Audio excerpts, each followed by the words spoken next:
Good morning, જય દ્વારકાધીશ. સ્વાગત છે આપણા એક નવા બ્લોગ વિડીયોની અંદર. અત્યારે આપણે ચેકઆઉટ કરીએ છીએ હોટલ અંબિકામાંથી, જે આપણા ફ્રેન્ડની છે, આપણા મિત્રની છે. તો સવારમાં આપણે ચેકઆઉટ કરી લીધું છે અને ગાડી જો સરસ મજાની પાછળ જો આખી ભરી દીધી ઠેલા. હવે આમાંથી કદાચ મયુરભાઈને પાછળથી જોવું હોય ને તો કંઈ દેખાય નહીં. તો આખી ગાડી ભરાઈ ગઈ છે. હોટલ અંબિકા દીવની અંદર આવો તો એક વખત જરૂર વિઝિટ કરજો. બહુ સરસ છે. અમે 2-3 દિવસ અહીં જ રોકાણા. આ માઉન્ટ આબુથી આપણે નીકળવા માંડ્યા ને હવે જવાનું ક્યાં છે? ક્યાં જવાનું છે આપણે? ઘરે. હાલો રાજકોટ જવાનું છે આપણે. આ જો ઓલું છે ને રસ્તો જે 18 કિલોમીટરનો આવતા હતા ને ત્યારનો જે ઓલું નતો કે 18 કિલોમીટરનો રસ્તો બાકી છે, એ જ રસ્તો છે. એમાં જે નેક્સ્ટ લેવલનું ડ્રાઇવિંગ થાય છે. આમાં તમને હજી એવી ફિલિંગ નહીં આવે, કેમ કે આમાં વાઇડ એંગલમાં હું શૂટ કરું હોઉં. બાકી જે ગાડી લઈને તમે આવો ને પછી જે મજા આવે ને, જો વળાંક લેવાની, જજો મયુરભાઈ. મિત્રો અમે હિલ ઉપરથી નીચે ઉતરી હે ને, મયુરભાઈ ની ગાડી છે ને 41.2 ની એવરેજ દી છે ગાડી. બોલો જ્ઞાન દઈ હે ને 17-18 ની દેતી હતી એવરેજ, કપાડી હતી. અત્યારે પાછા ઉતરી હે ને 41.4 જો.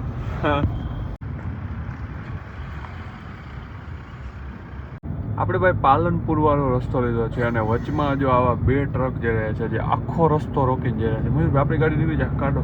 વાહે ભાઈ ખટારા વાળા તાની કોઈ સાઈડ કાપી જ નાખે. ત્યાં કેટલા ટાયરો છે આમાં.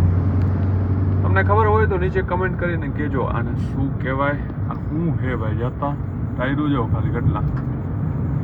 ઓ ભાઈ, તો ભાઈ જ્યાં છે ને બોર્ડર આવે ને એટલે આબુથી આપણે નીકળી ગયા છે. અહીંયા ચેકિંગ ચાલુ હોય ભાઈ. ગમે તે ગાડી, ટુરિસ્ટની ગાડી હોય એમાં બધું ચેક કરે કે ભાઈ તમે આલ્કોહોલ કે એવી કંઈ વસ્તુ નથી લઈ જતા. ને કેમ કે ગુજરાતમાં બંધ છે અત્યારે, જો બધું ચેક થઈ રહ્યું છે. પોલીસવાળા ભાઈ બધું ચેક કરી રહ્યા છે. ડેકીમાં જેટલું છે એ બધું ચેક થશે, બધું ચેક કરવાનું છે.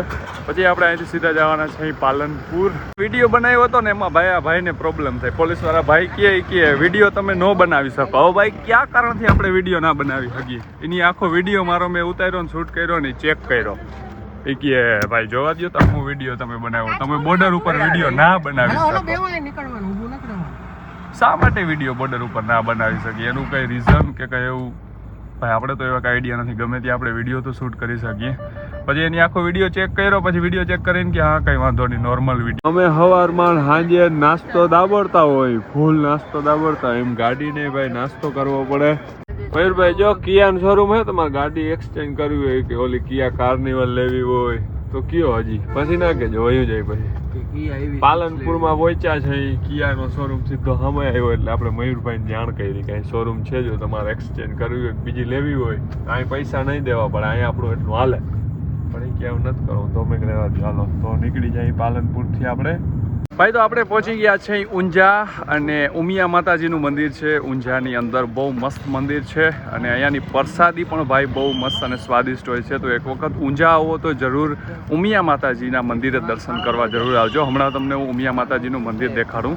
મંદિરની અંદર આપણે એન્ટ્રી થઈ ગઈ છે. અહીંયા ભોજનાલય ને બધું છે. પહેલાં આપણે છે ને અંદર મંદિરમાં દર્શન કરતા આવીએ. એની પહેલાં બૂટ અહીંયા ઉતારવાના છે, ઉતારી નાખીએ. આ છે ઉમિયા માતાજીનું મંદિર, અહીંયાથી તમે જોઈ શકો છો.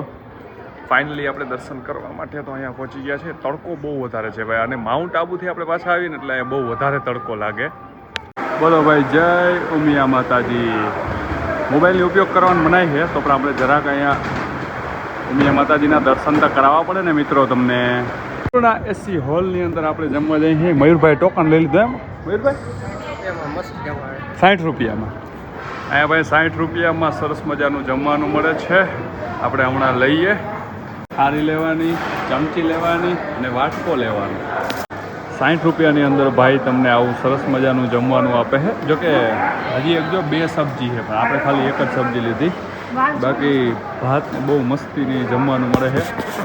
ઊંઝા ભાઈ જ્યારે આવો ત્યારે એક વખત અહીંયા જમવાનું જરૂર જમજો, મજા આવી જાય તમને. સરસ મજાનું આપણે જમી લીધું અને જમવાનો ભાઈ જે એનો ટેસ્ટ હતો ભાઈ એકદમ જોરદાર. 60 રૂપિયામાં જે જમવાનું બનાવે ને વાત જવા દો. એક વખત તમે જો અહીંયા ક્યારે આવો ઊંઝા ઉમિયા માતાજીના મંદિરે તો અહીંયાની પ્રસાદી જરૂર લેજો. અને બાકી અત્યારે આપણે કિયા કેરેન્સ હાંકી રહ્યા છે. મયુરભાઈ થાકી ગયા છે એટલે પાછળ એ નીકળી ગયા છે સુવા માટે, કેમ કે 7 સીટર ગાડી આવે ને એટલે અહીંયા છે ને સુવાનો એક ફાયદો. ચાલો હવે અહીંથી સીધું આપણે નીકળવાનું છે રાજકોટ. સીધા અબ હમ જાએંગે રાજકોટ. આપણે છે ને ભાઈ વાંથી નીકળી અને અડધી કલાક માટે છે ને આ 7 સીટર ગાડી આવે ને તેની મજા શું ખબર, પાછલી 2 સીટ આવે ને હાવ ખાલી હતી, મતલબ કે હાવ જે છેલ્લે આવે ને એમાં સુઈ ગયા થોડીક વાર, અડધી પોણી કલાકની નીંદર કરી લીધી ને એમાં તો મયુરભાઈ છે ને લગભગ અમદાવાદે ટપાડી દીધા. એટલે કે હવે કદાચ અહીંથી હશે 2-2.5 કલાકનો રસ્તો, કેટલા કિલોમીટર હોય તો ખબર નથી. આગળ ઉઠીને ભાઈ આપણે છે ને દ્વારકેશ કરીને હોટલ આવી છે ને સરસ મજાનો ચા પીવા માટે ઊભા રહ્યા. તો ચા પી લઈએ ને પછી આપણું રૂટ આપણે કન્ટિન્યુ રાખીએ, કેમ કે આપણું ડેસ્ટિનેશન છે રાજકોટ. હું છે ને ઇયરફોન પહેરી અને ગાડીમાં બેસીને મારો વ્લોગ એડિટ કરતો હતો. વચમાં એક માતાજીનું મંદિર આવ્યું છે, તમને દેખાડી દઉં, ચુડેલ માતાજીનું મંદિર. તમે ક્યારેય સાંભળ્યું છે કે તમે ક્યારેય દર્શન કરવા આવ્યા છો? મને નીચે એક વખત કમેન્ટ કરી દેજો. નાના નાના છોકરાઓના કેટલા બધા અહીંયા ફોટોઝ છે કે લગાડેલા છે અને વાળ પર લગાડેલા છે. મેં પહેલી વખત છે ને આ ચુડેલ માતાજીનું મંદિર અહીંયા જોયું છે. અમે ગયા હતા ને ત્યારે રાત હતી એટલે બહુ દેખાણું નહીં. બાકી ભાઈ અત્યારે છે ને મેં મયુરભાઈને કીધું ગાડી અહીં ઊભી રાખો ને પછી આપણે જોઈએ જરાક કે અહીંયા એટલા બધા ફોટો ને બધા લાગેલા છે. એટલે ભાઈ ચુડેલ માતાજીને પણ અહીંયાના લોકોને બધા માને છે. અરે ભાઈ નર્મદા કેનાલનું પાણી તો જો કેટલું ચોખ્ખું, આમાં ફૂલ અત્યારે નાવાનું મન થાય છે, પણ આમાં હે ને બીક લાગે, કેમ કે બે બાજુ કંઈ સેફટી નંબરે પકડવાની, કંઈ તરતામાંથી કોઈને આવડતું છે નહીં. બાકી પાણી છે ને એકદમ ચોખ્ખું છે અહીંયા તો, ફૂલ નાવાનું ફૂલ મન થતું, કેમ કે તડકો છે ને બારે ફૂલ વધારે છે. ભાઈ ઓલા હિલ સ્ટેશન છે ને આપણે ચડીને પગું બધું દુખવા માંડ્યું છે. તો ચામુંડ માતાજી આપણે ઉપર તો નહીં જઈ શકીએ, પણ અહીંથી છે ને બધા લોકો જતા હોય ને જે ઉપર ના જઈ શકે ને અહીં નીચેથી નારિયેળ વધારે, તો આપણે અહીં નીચેથી નારિયેળ વધારી લઈએ અને દર્શન કરી લઈએ. ફાઇનલી આપણે ભાઈ 6 વાગવામાં 15 મિનિટની વાત છે અને રાજકોટ પાસે પહોંચવા આવ્યા છે. તમને ખબર જ હોય તો આઈ લવ રાજ લે ક્યાં ગયું, આઈ નથી. ઓ ભાઈ મને એમ કે અહીંયા હતું. તો ભાઈ રાજકોટ પહોંચવા આવ્યા છે. થોડી ભૂખ લાગવા માંડી છે. તો મયુરભાઈ કે તમને સરસ મજાનો નાસ્તો કરાવું, પણ મેં કીધું મને ભૂખ નથી લાગી, બીજા બધાને લાગી છે તો એ બધાને કરાવજો. મારે તો ઘરે જઈને છે ને આરામ કરવો છે, આરામ. તો ભાઈ રાજકોટ પહોંચી ગયા અને રાજકોટ પહોંચી અને સરસ મજાની ભૂખ લાગી હતી, સરસ મજાની એટલે ફૂલ ભૂખ લાગી હતી ને એટલે આપણે માધાપર ચોકડીની બાજુમાં લબ્બેક વડાપાઉં વાળો હોય. ભાઈ હું પહેલી વખત આવ્યો, મારા ભાઈ 1-2 વખત અહીં જમી ગયો હે, નાસ્તો કરી ગયો. મેં હાલો તો ખાઈએ. તો સરસ મજાનો નાસ્તો કરી લીધો હે. હવે જઈએ મયુરભાઈના ઘરે. સરપ્રાઈઝ, કેમ કે આપણે આવી ગયા જામનગર. હવે રાજકોટ છે ને એટલો બધો નાસ્તો કરી પછી મયુરભાઈને ઘરે 5 મિનિટ બેસીને મારું મારા ભાઈનું છે ને આમ પ્લાનિંગ ચેન્જ થઈ ગયું. મારા ભાઈ કે હાલ હજી કે આપણી પાસે ટાઈમ છે, જામનગર પહોંચી જઈએ. મેં કીધું તો હાલે, તો મેં કીધું હાલો. તો જામનગર પહોંચી ગયા છે. અમે પહોંચ્યા ને મારા મમ્મીએ પહોંચી ગયા. બોલો, મારા મમ્મી ગામડે ગયા હતા એટલે એને 4-5 દિવસ અહીંયા મજા ના આવે એટલે એ ગામડે ચક્કર મારવા ગયા હતા ને એ આવી ગયા ઘરે. અને ઘરે જમવા માટે શું બનાવ્યું ખબર? છોલે ભટુરે. ચેક કરો, આપણી થાળી હજી કોરી છે. આ છોલે ભટુરે બધા આંગળી પૂરા થઈ જવાના છે મિત્રો. અને બીજી વાત શું ખબર કે બાર એટલા દિવસ રેખડા આવે ને પછી ઘરે આવીએ ને એટલે કંઈક અલગ જ મજા આવે. તો ફટાફટ જમી લઈએ.